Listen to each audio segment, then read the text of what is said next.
Hi అండి. ఈరోజైతే ఉలవ సారు చేసుకుందామండి. ఉలువలు అయితే ఇలా ఉంటాయి. ఉలువలు కొంతమందికి తెలిసిండదు కదా ఉలువలు ఎలా ఉంటాయని. ఇవి ఉలువలు అండి. ఈ ఉలువలు అయితే నేను వేయించి పెట్టుకున్నాను. ఇలా వేయించుకోవాలా.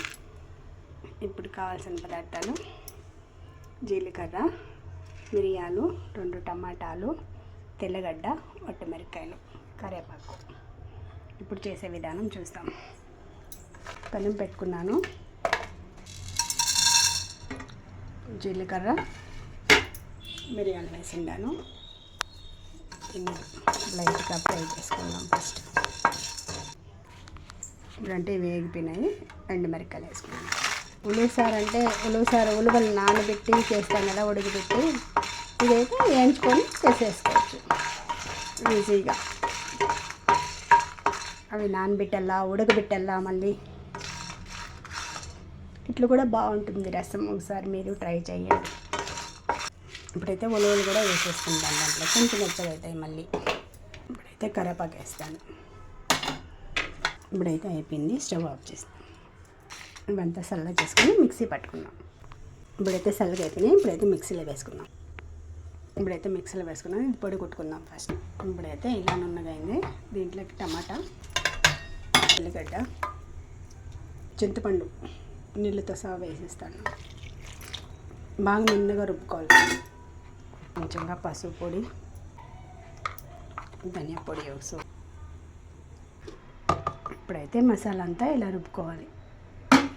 బాగా నున్నగా రుబ్బుకోవాలి ఫ్రెండ్స్. అయితే పెనం పెట్టుకొని పాత్ర పెట్టుకున్నాను. ఇప్పుడైతే ఆయిల్ వేసుకుందాము.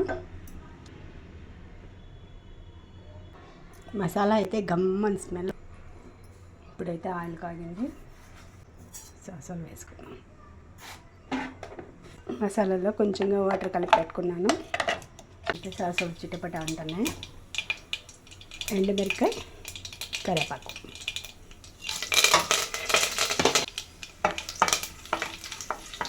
ఇప్పుడైతే కాసింత ఇంగువ.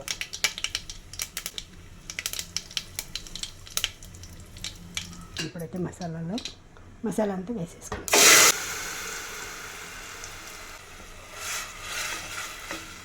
ఇప్పుడైతే వాటర్ ఇంకా కొంచెం వేసుకుందాం.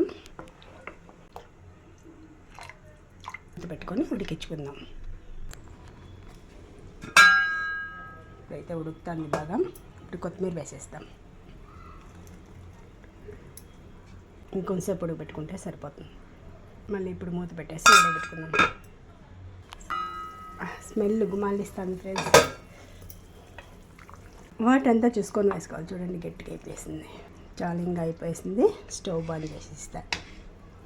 ఓకే ఫ్రెండ్స్, మీరు ఒకసారి ట్రై చేయండి. మీకు ఎలా కుదిరిందో కామెంట్ చేయండి. Okay friends, bye.